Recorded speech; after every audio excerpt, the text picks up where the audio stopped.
जो विषय है हमारी प्रदेश और केंद्र की सरकार की उपलब्धियां,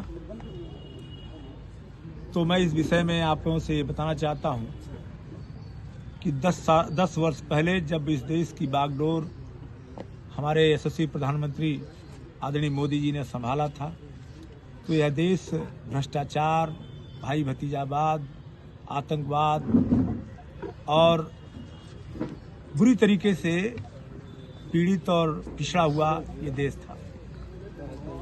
अनेक प्रकार के घोटाले होते थे, कभी स्पेक्ट्रम घोटाला, कभी कोयला घोटाला, कभी पेट्रोलियम घोटाला।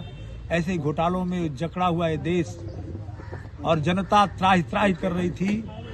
तब जाकर के ये परिवर्तन हुआ कि एक गरीब का बेटा देश का प्रधानमंत्री बना और लोगों ने देखा था आदरणीय प्रधानमंत्री जी को, उनके 13-14 सालों के कार्यकाल को गुजरात में लोगों ने देखा था।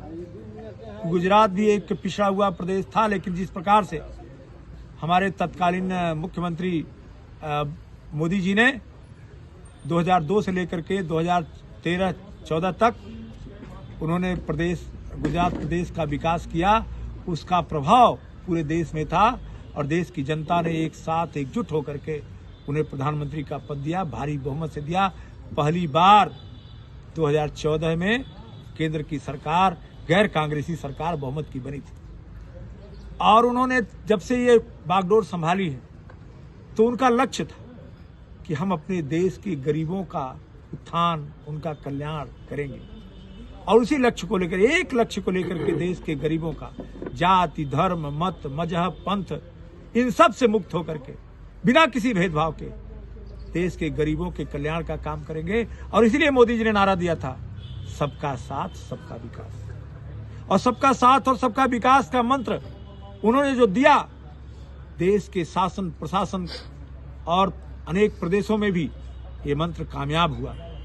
और आज आप देखेंगे कि पिछले 10 वर्षों में उन्होंने बुनियादी परिवर्तन किया। जनधन खाते खुलवाए, 50 करोड़ से ज्यादा लोगों के बैंकों में खाते, जिनके पास 1 रुपया भी नहीं था उनका भी बैंक में खाता। तब लोगों ने इस पर बहुत उलाहना दी थी, लोगों ने इस पर जो है बहुत सारे कमेंट किए थे, कैसे खाते खुलाने का क्या मतलब। लेकिन आज वो खाते लोगों के हैं तो करोड़ों किसानों के पास किसान सम्मान निधि जा रही है।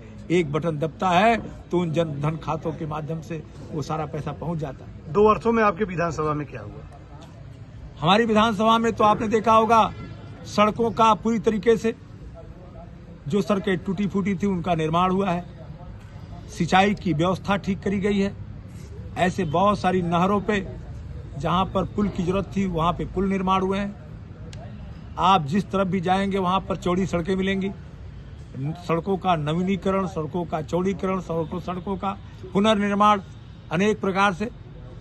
उसके अलावा बिजली विभाग के द्वारा इस विद्युतीकरण के लिए आप देखेंगे कि जहां भी ट्रांसफार्मर ऐसे थे जो कि क्षमता कम थी, उनका उच्चीकरण करके, तारों को बदल करके और नए पोल लगा करके बिजली व्यवस्था को दुरुस्त करने का काम जनता हमारे पास सूचना देती है। इमीडिएट ऐसे ऐसे कार्य हो रहे हैं जिसकी कल्पना लोग नहीं कर सकते। सड़कों के साथ साथ बिजली को सुधार करने का काम, नगर पंचायतों में लोगों को आवास देने का काम, अब तक करीबन 18,000 आवास नगर पंचायतों में दिए जा चुके हैं। उसके अलावा ग्रामीण आवास, और मैं मुख्यमंत्री जी को इसके लिए विशेष रूप से धन्यवाद देना चाहूंगा कि जिस समूह के ऊपर, जिस व्यक्ति के ऊपर कभी किसी का ध्यान नहीं था, ऐसे दिव्यांगजनों को भी, जिन दिव्यांगजनों की उपेक्षा होती थी, ऐसे दिव्यांगजनों को उन्होंने मुख्यमंत्री दिव्यांग जन आवास दे करके उन्हें भी अपना घर देने का काम किया है, उन्हें भी संबल देने का काम किया है। और इसके साथ साथ हमारे विधानसभा में चाहे बखिरा झील के पुनरुद्धार का काम हो, उसको पर्यटन केंद्र के रूप में विकसित होने का काम हो, वहां पर मत्स्य विभाग द्वारा जो प्रस्ताव अभी आया है कि वहां पर 100 एकड़ में मत्स्य पार्क बनेगा, फिश पार्क बनेगा, ऑडिटोरियम बनेगा, प्लेनेटोरियम, इसके अलावा एक्वेरियम बनेगा। इस तरीके के अनेक प्रस्ताव और विभिन्न विभाग, वन विभाग द्वारा भी वहां पर सुंदरीकरण का काम। और मुझे तो यह पूरा विश्वास है कि जिस प्रकार से हमारे आदरणीय मुख्यमंत्री जी ने बखिरा झील के विकास का संकल्प लिया है, आने वाले दिनों में गोरखपुर का जो रामगढ़ ताल, जहां पर आज पिकनिक स्पॉट और पर्यटन केंद्र बना हुआ है, यह रामगढ़ ताल से भी सुंदर और बेहतर बनेगा, क्योंकि यहाँ पर अवसर बहुत बड़ा है, यहाँ पर भूमि और उसका क्षेत्रफल बहुत बड़ा है। करीबन 28,000 हेक्टेयर का 2800 हेक्टेयर का वो इलाका है, और 2800 हेक्टेयर का मतलब होता है करीबन 7,000 एकड़ का इलाका।